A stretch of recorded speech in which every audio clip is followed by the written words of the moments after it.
We're glad to have the fabulous Pamela Geller. Welcome.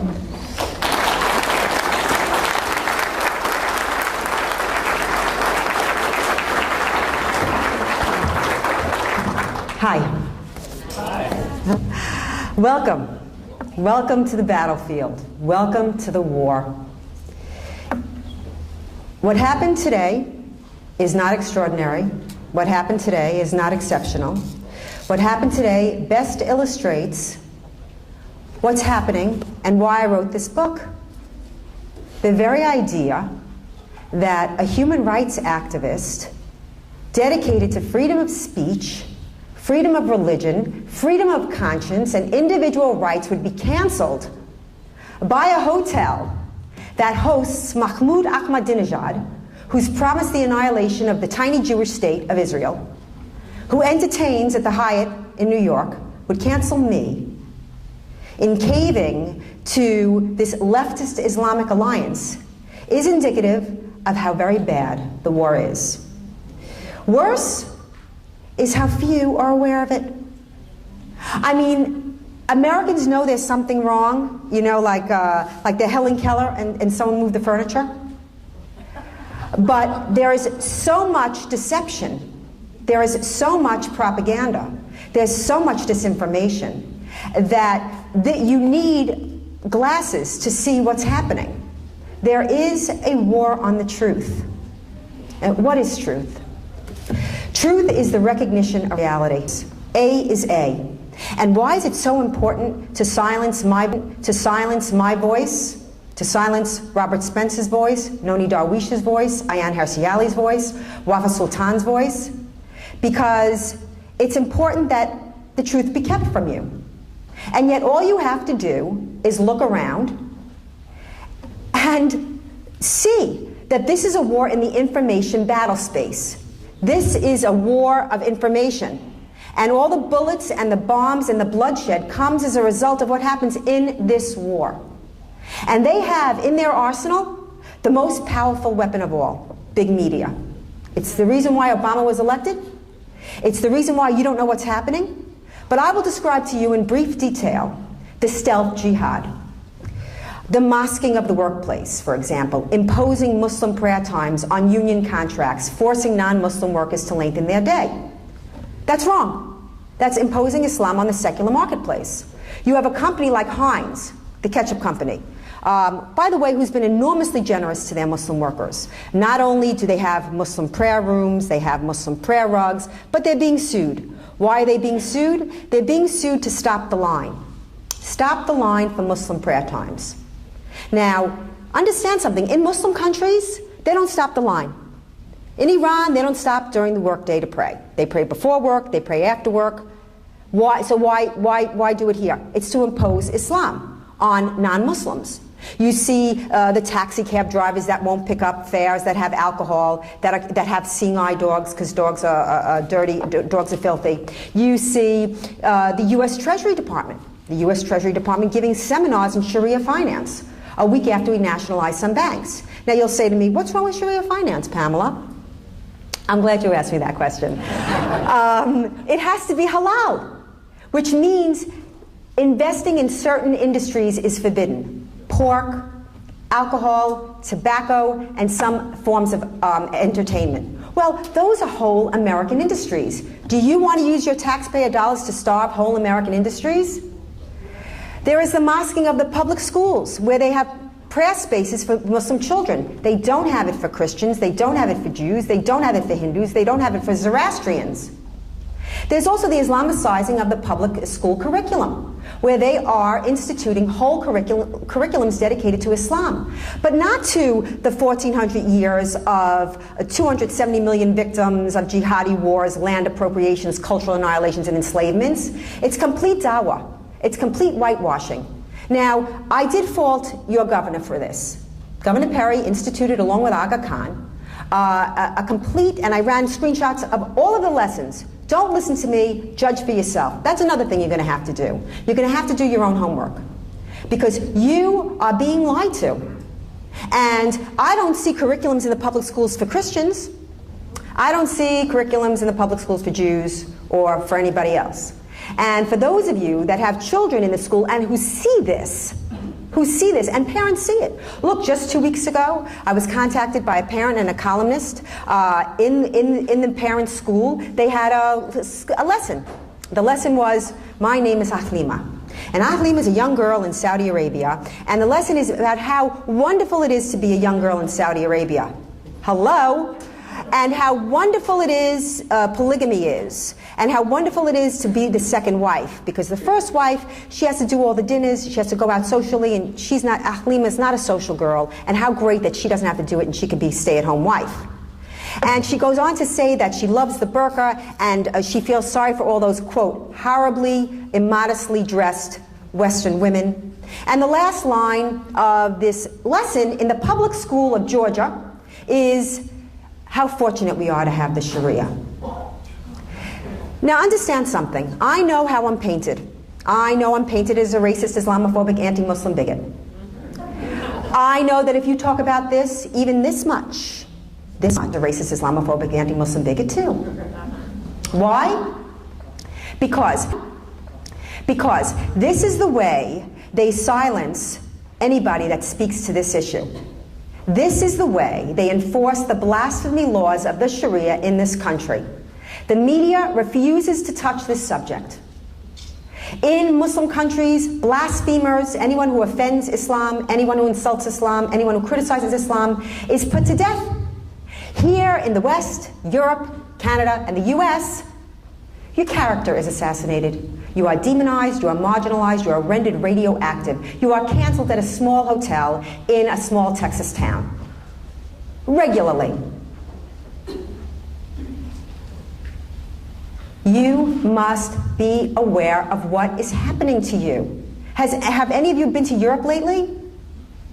You want a cautionary tale? Look to Europe. This is not anti-Muslim.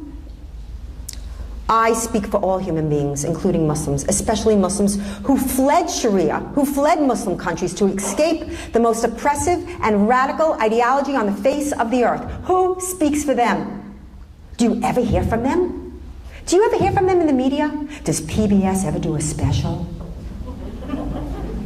When a young Christian convert out of Islam, teenage girl, left Islam and was afraid to tell her family, but was outed by her mosque, the Noor Mosque in Ohio, who was spying on her, told her parents that she had converted out of Islam, and her father threatened to kill her. So she ran away. And I remember when I first got the story, because some people in Ohio sent me the story, and they're like, it was from her friends, said, we're worried about her because she converted out of Islam. So I remember saying to Spencer, I said, you think she's alive? You think she got out? He said, they never get out.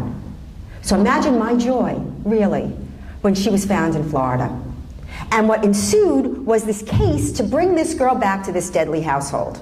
She was painted as some radical, crazy Christian fundamentalist. It was disgusting. She was a young, sweet girl, virtuous, straight-A student. Meanwhile, millions of girls run away. They're doing drugs, they're selling their bodies. Nobody's looking for them. But this girl, this sweet little virgin, straight-A student, AP, the whole country's looking for her. Well, they dragged her back. They did drag her back to Florida. They did drag her back to Ohio. And mind you, while I was in Florida, I would see these buses. These bus ads, I'm sure you've seen them in Texas. Why Islam? Come to Islam. Proselytizing for Islam. And I saw these buses and I said, what about those that want to leave Islam? So I started an ad campaign. I took their ad and I said, leaving Islam? Is your family threatening you? Is there a fatwa on your head? Go to refugefromislam.com. Well, let me tell you. Yeah, that's right. They need help. They need help, and there's no network for them. They need safe houses. And it's not just like let's say a wife that's beaten needs to escape her husband. Here, many times they need to escape not just their families, but the mosque and the community. They need help. Nobody speaks for them. And when they do come out, like a Rifka Barry, they're completely destroyed in the media. Completely. Noni Darwish, a former Muslim. Wafa Sultan, a former Muslim. Ibn Warq, a former Muslim. Systematically destroyed. Their voices are never heard on college campuses. And of course that became a story too. The bus ads became a story because it was offensive to Muslims. I said, how is it offensive to Muslims? If I did an ad for housewives that were beaten, it's like all the husbands saying, hey, I'm offended. Am I wrong?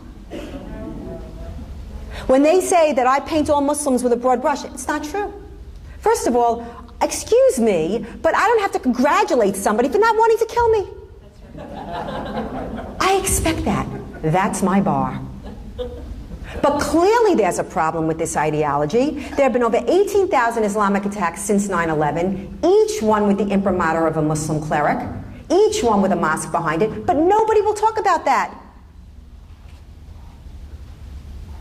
The whole jihad against Israel. If you've read the Quran, you know it's Islamic Jew hatred. It's part of the DNA of Islam. And this whole narrative of demonizing this tiny little state, 9 miles at its wide, surrounded by these ginormous Muslim lands, and it's about land. You can't make these lies up. They're so big and impossible to believe. The very existence of Israel is an attack on Muslims. It is an attack on Islam. They will never let Israel exist, never let Israel live in peace, ever. They did it before 67. They did it before there was the establishment of the State of Israel in 1948. There were Palestinian Muslims, there were Palestinian Jews living in Palestine, which is a word that the Romans conjured up to humiliate Israel, to humiliate the Jewish people. They changed it to Palestine. But the Mufti of Jerusalem, the leader of the leader of the Muslim world, was conducting pogroms against the Jewish people in 21, 29, 36, and then he hooked up with Hitler. And he lived in Berlin from 1941 to 1945. He raised Muslim armies in Bosnia and was responsible for the death of 400,000 women, Jewish women and children. Are your children taught about the role of Islam during the Holocaust and the Shoah? No, they are not. Certainly the Nazis have been demonized and vilified, so why do they get a free pass? Why is the history books whitewashed? Why? Because it's the Sharia. Do not offend Islam. Do not insult Islam. Even if it's the truth. My friend Geert Wilders was put on trial in the Netherlands for hate speech for his short film, Fitna, which was just a short documentary on the terrorist attack and what inspired them, 9/11, 3/11, 7/7. And he was on trial for hate speech. And the crime was, it doesn't matter. According to the Dutch criminal court, they said it doesn't matter if you're telling the truth. What matters is against the law. What law? The Sharia. Who's enforcing the Sharia? Is this accidental? It's not accidental.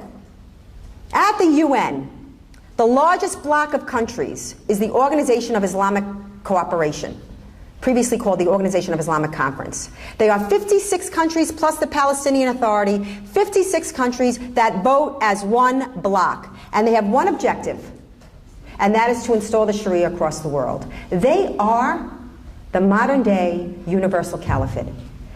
Wilders was put on trial because of the OIC mandates. They are very powerful in the UN, they are very powerful in the EU, and here you had the President of the United States, President Barack Hussein Obama, co-sponsoring a resolution at the UN to restrict free speech.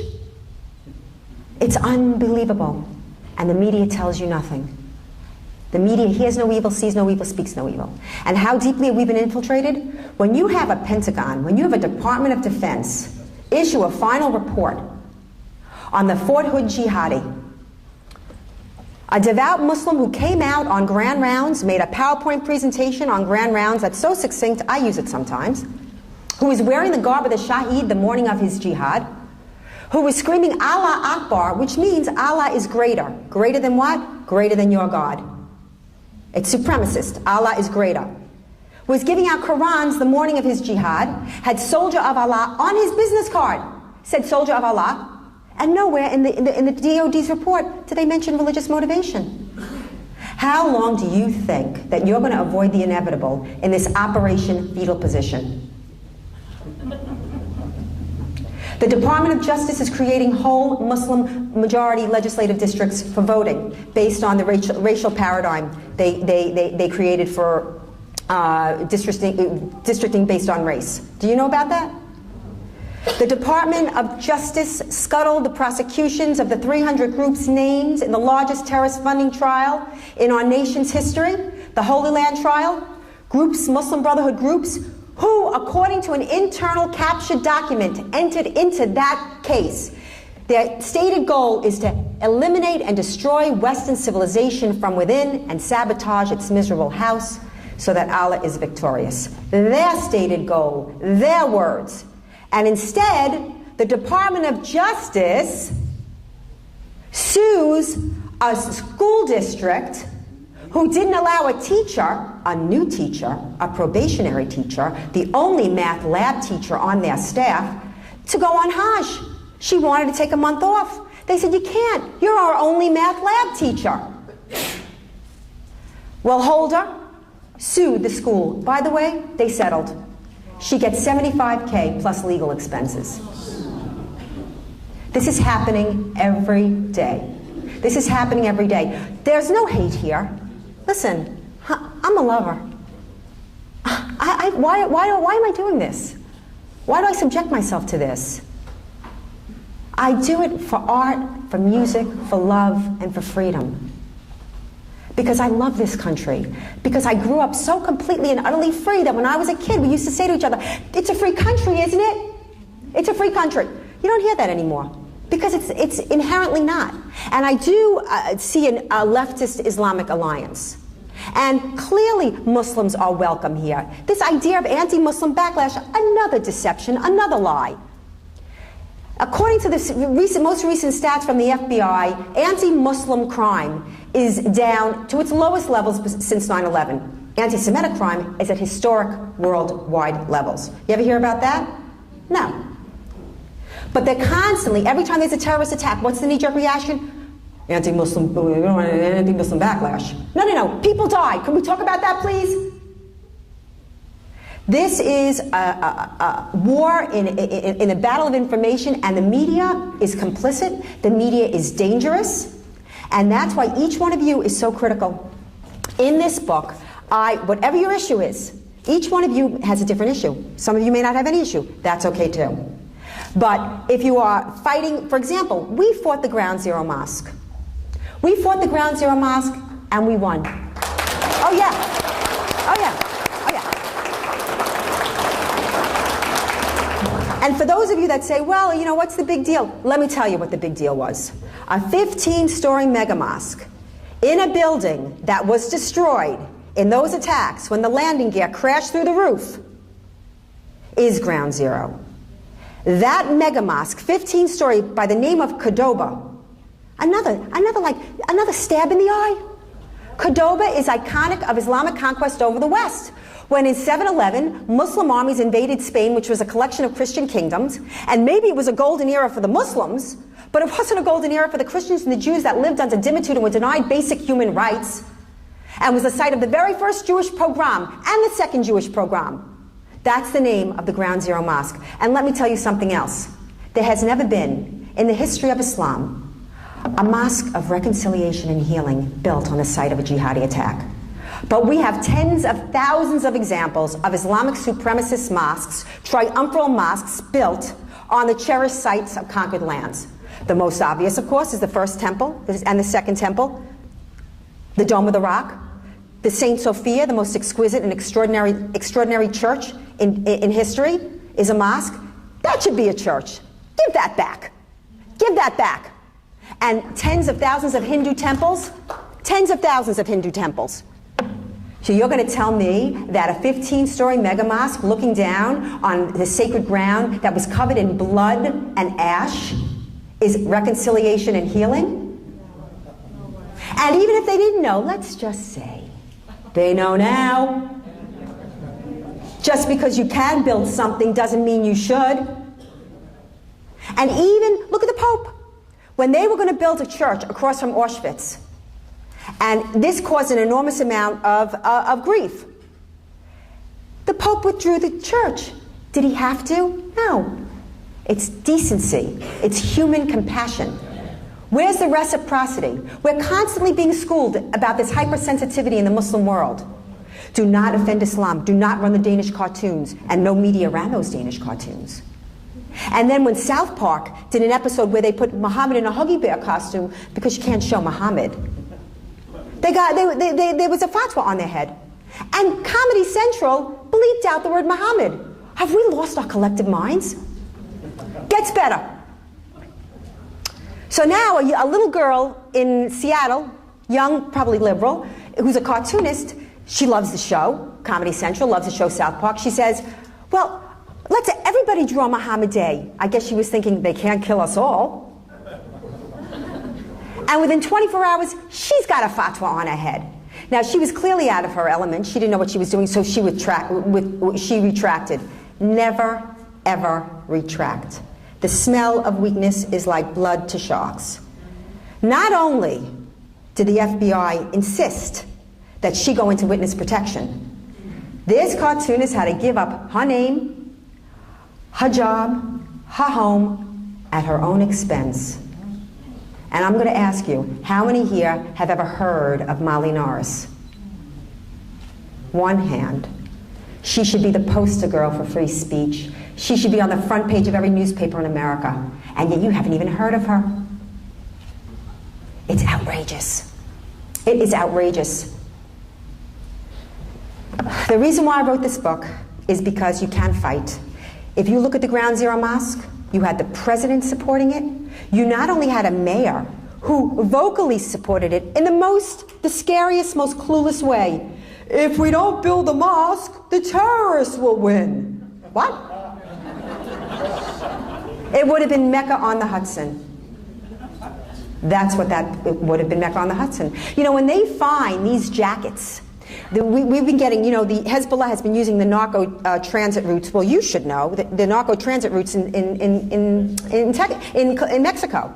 Why do you think you're seeing an increase in beheaded decapitations? Where do you think that's coming from? That's a religious that's a religious ritual slaughter. You didn't have that in Mexico before. Even this latest attack, the Iranian attack on the Saudis and Israel. Interesting. That's a very interesting. Now, some people say, I don't understand that. Let me tell you what that was all about. Listen, the Islamic world, the Islamic supremacist world senses the vacuum. There's a vacuum. Because America's abdicated her role under this president. He's relinquishing American sovereignty. In my book, my first book, The Post-American Presidency, the Obama Administration's War on America, I outline his abdication of American hegemony. Evil loves a vacuum. So there's always this constant battle in Islam between the Shia and the Sunni.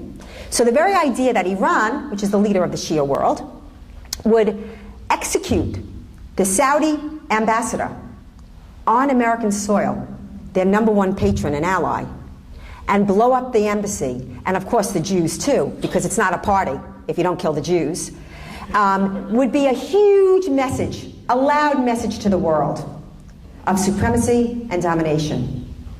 And again, I applaud the thwarted attacks. How many attacks have we had in this country? And what bothers me is that just because they don't get it off doesn't mean it wasn't serious. There's some kind of a disconnect. There's some kind of a disconnect. We're constantly thwarting Islamic attacks, and you're not allowed to say the word jihad. If you ask anybody on the street, what are we doing, who are we fighting in Iraq and Afghanistan, they can't answer you. It's very simple. It's jihad. That's it. It's not complicated. And Obama partnering with the Taliban, it's shocking. They're gassing girls' schools that we're building, gassing them. And where are the liberals? Where are the left? I mean, when I go to these anti-Israel rallies and I see Queers for Palestine, I got it. I am still stunned by that. You know what they do to queers in Palestine? They take a razor all around the face and they pull the face off. You know what they do to gays in Iran? They hang them in the public square on cherry pickers and leave them there to rot, so that you get the message. And where's the left? Incredible to me that the left would shut down the liberals, which again, another word that's been completely inverted. Every word means the opposite of what it means. Occupation Chicago is holding a peaceful protest Okay, peaceful protests where they're calling for the destruction of Israel, and Obama's pal Rashid Khalidi is speaking, a virulent, notorious Jew hater and inciter to genocide. And again, I have to say, you know, I don't get it. Why isn't America asking Obama why we're sending troops into Africa? Africa? They're slaughtering Christians in Egypt by your hand.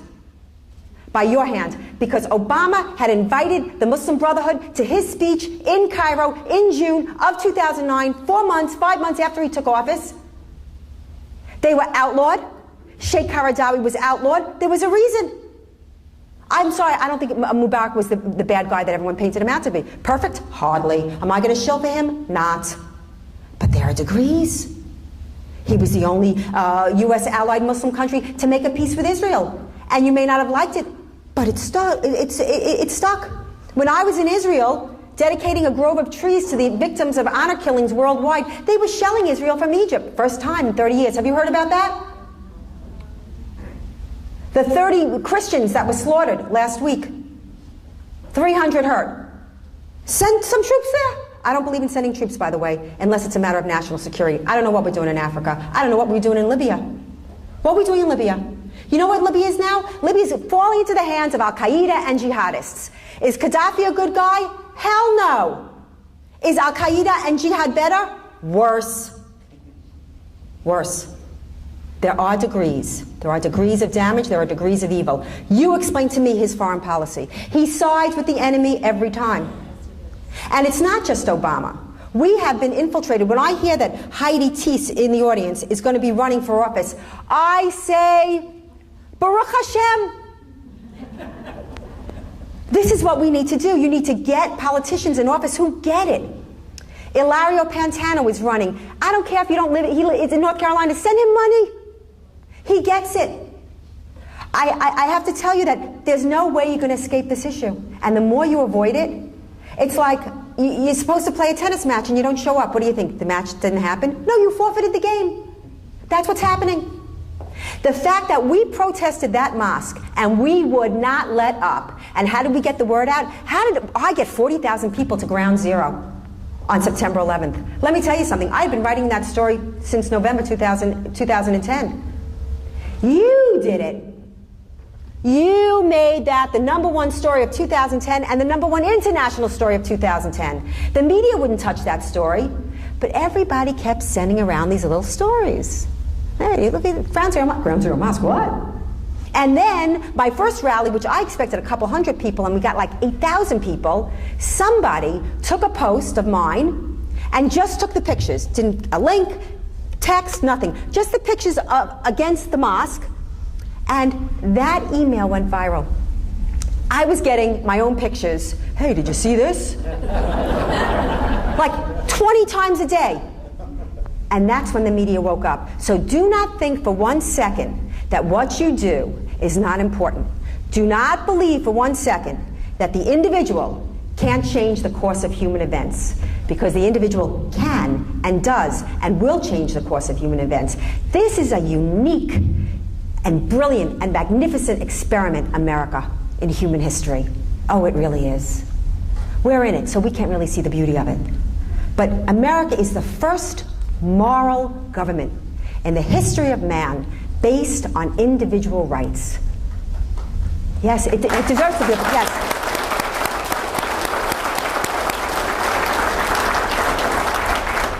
The first. And everything noble and brilliant and magnificent we achieved was a logical fidelity to that principle. That's what I'm fighting for. I'm not fighting against anything. I will oppose anyone that dares to take my freedom. I will not live for the sake of another man, and I will not ask another man to live for the sake of me. And it's important that you get involved in this fight. You say, how? Well, I will tell you how. I'm glad you asked me that question. When you wake up in the morning and you rub the sleep from your eyes, first thing you ask yourself, what am I going to do today to save the Republic? I don't care if it's just sending an article around. When you throw that little pebble in the water, you send it around, she sends it around, he sends it around. That's it. We are our own media. We are the media of one.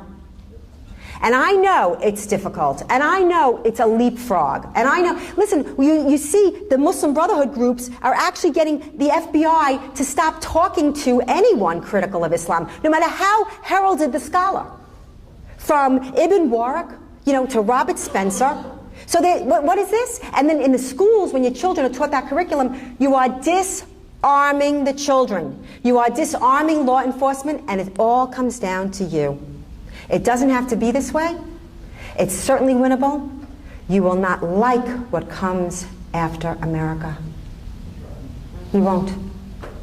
So I left some time for question and answers.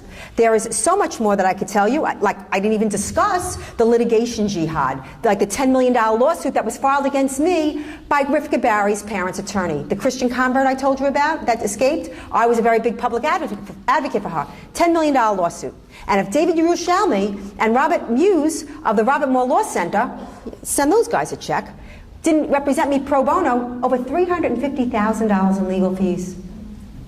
He dropped the case because there was no case, and the judge, it was total freedom of speech. It was a total freedom of speech issue. I had filed a motion to dismiss. They never ruled on it. They never ruled on it. You must be proactive. Right now in the New York subway system, they are running ads that call for the end of U.S. aid to Israel. They're anti-Semitic ads. They're clearly anti-Semitic ads, as if the U.S. aid is somehow an impediment to peace. Again, Hitler called it the big lie. Tell the big lie often enough, it becomes the truth. So I submitted my ads. This was my ad. It was one line of text. In any war between the civilized man and the savage, side with the civilized man. Support Israel. Defeat jihad.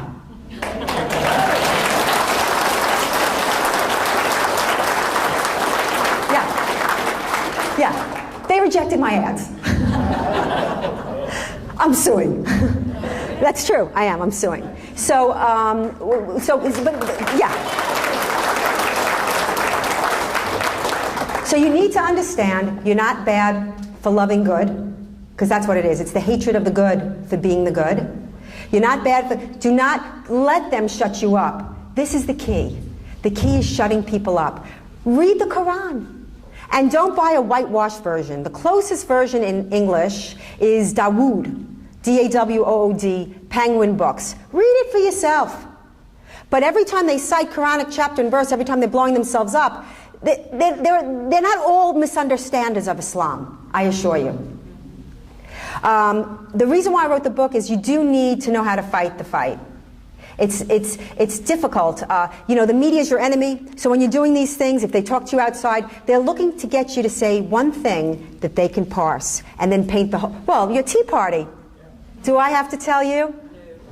How they demeaned and lied and libeled and defamed this movement of righteous people? I know. I've spoken at enough Tea Parties to know that you will save America. Oh, yes.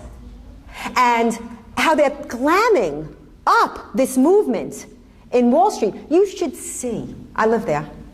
You should see. It is vile. The signs are vile. They're attacking the police. And then when the police go to push them back, that's the shot you see on the front page of the New York Times. Trust me on this. First of all, there have been 1,500 arrests, right? Trust me. It should be 10,000. They're not arresting them. They're getting away with such lawlessness. If any of you guys did 1/10 of what they were doing, you'd all be in jail. They're getting theirs. They really are. And now they're marauding mobs all over the city. They're going from Times Square. Next they're going to do... And it's interesting. Listen, I wasn't too unhappy because Zuccotti Park withdrew my permit for my Ground Zero Mosque rally on June 6th, D-Day. Yeah, they withdrew it. Now let me tell you, my people, they leave the place cleaner than when they got there. You could eat off the street. Okay? Now that same park that said, oh, well, no, the only reason why we're withdrawing it is because, we don't want to get involved in politics. That's where these dregs have set up home. And when I say dregs, they have the most beautiful, flower pots that are marble, destroyed. I mean, they destroyed this park. Oh, yeah. Oh, yeah. So be careful. Be careful. And that's why I want to say to Hyatt, be careful who you side with. because that's going to come back to bite you. The left, too. The left thinks, why does the left love this? I know why the left loves this. First, because the left always aligns itself with whatever totalitarian ideology there is of the day. If it wasn't Stalinism, it was communism. If it wasn't communism, it was the National Socialist Workers' Party. Who's the National Socialist Workers' Party? The Nazi Party. They say it was a right wing. No, it wasn't. It was left. And now this. The Sharia is the ultimate weapon in which to control the people. The ultimate weapon. That's why I think they like it. The restriction of free speech, the left loves to shut us up. So they use that. They don't, believe me, they will be eaten alive. They have no idea. They think that I know what they're thinking. They think, look, we'll just use these. We'll use these tools. They are the ones that are being used. Just look at Europe. Europe has no-go zones. The police cannot enter. Firefighters cannot enter unless there's a staged incident where it's staged to lure the police in, attack the police, brutally attack the police. And that's how they get the message across. And if you go into these towns, if you drive through, it's all men on the street. Women are covered from soup to nuts, like that Kim Kardashian wearing a burqa in Dubai. I ask you. No, let me tell you why it's so incredibly reprehensible. She's an Armenian. She's an Armenian. Now, the Mufti of Jerusalem, who I told you about, the leader of the Muslim world that was responsible for the death of hundreds of thousands of Jews, you know where he cut his teeth? He was an officer in the Ottoman Empire, the Ottoman army. He cut his teeth at the Armenian genocide, which resulted, as you know, in the death of 2 million Armenian Christians. So I urge you to do your homework. I urge you to talk to your kids. There are no young people here. They're like this mindless generation of bots. Not all. Not all. I see young here. Yeah, look, but 1 to 1,000. I know. I love you because it takes incredible courage for you to be here. It takes incredible courage. It cannot be easy. And I think they're attracted to this movement because this is like their Woodstock. You know, like when I was a kid, we would go see Stevie Wonder. You know, there were great, music festivals. What do they have? Lady Gaga? What do they have? What do they have? I have an ear for music. I mean, it's not that it's not a generational thing. There's no music. It's bum, bum, bum, bum, bum. I mean, there's no music. So this is like they're down there, they're making love. They're down there, they're smoking pot. And they're being used, ill-used. Now, of course, they want all college students to occupy college campuses, take over college campuses, and they have their list of demands. This is not going away. This is not going to be pretty. This is going to get ugly. This is Obama's way of shifting the blame, of incurring more debt than all the previous presidents combined, routing the American economy, shifting the blame to the businessman. Again, the big giant lie. Let's blame business for business. It's the demonization of the successful and the exaltation of failure. That's what you're witnessing here. It is the opposite of America. The opposite of America. This class warfare is ugly and divisive, and it's going to get uglier, and you're going to see that the enemy of my enemy is my friend. So you're going to see the aligning of Islamic groups with left-wing groups, and it's going to get very ugly. And I'm telling you, there's no such thing as being a passive bystander, because you will be collateral damage. And when you go to sleep at night, and you think about your children, okay, I put some money away for my children, I have an insurance policy. Oh no. Their future is so dim at this moment. I am not engaging in hyperbole. It's up to us. I want to thank you very much for coming out. I want to thank you very much for suffering the slings and arrows of the asshats outside. And I pray that you continue the fight.